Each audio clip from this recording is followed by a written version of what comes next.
We think that reading is very important. We want South Africans to read, to gain knowledge, to understand their history, their culture, but also reading is also about the future. If you don't read, the only thing that you know is what you remember, and human memory is limited. And therefore we want to encourage South Africans to read. There is no life without words. There are no stories to tell without words. There is no language without words. And where do we get these words? We get them from books. Books saved my life, and I feel that it will save a lot more lives. It gives my life meaning. When you're a reader, it shows you're enlightened. It comes out in your speech, in your life. It expands your horizons. It enriches your life generally. With reading, you just have to make time. Reading is now an opportunity.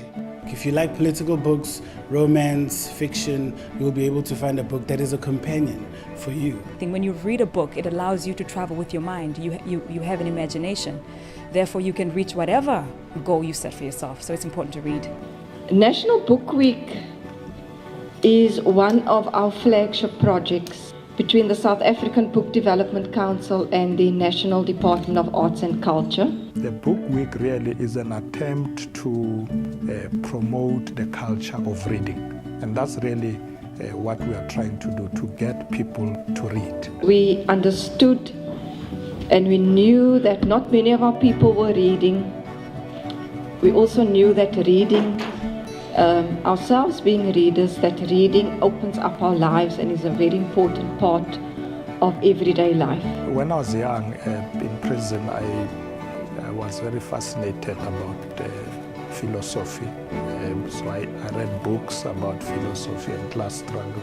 So many books are written from prison cell, from long ago, from the Old Testament to the New Testament, to Karl Marx, to Engels, to Lenin, to Mandela, to Sisulu, to so many books that we ourselves were writing as inmates. And it was very encouraging to hear the Minister of Correctional Services talk about his program of redemption through literature.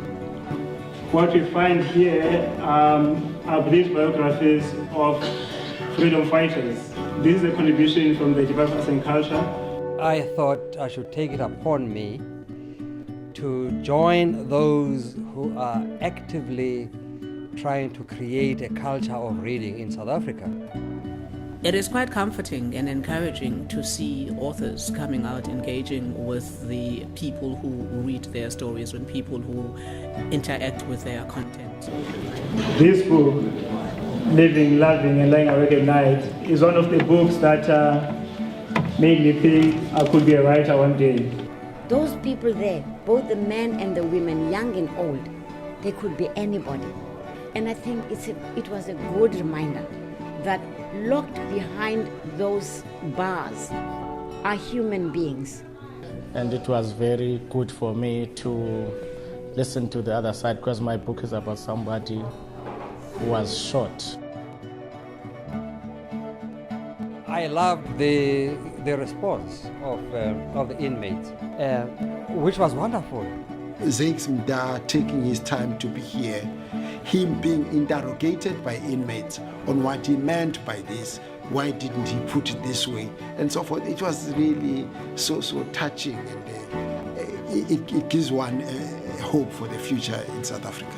We all need to know that there are other ways of doing things, and that's why I support National Book Week. I would like to encourage South Africans to buy books, read them, don't just keep them on the shelves at home. So let's share the knowledge by passing on books to others.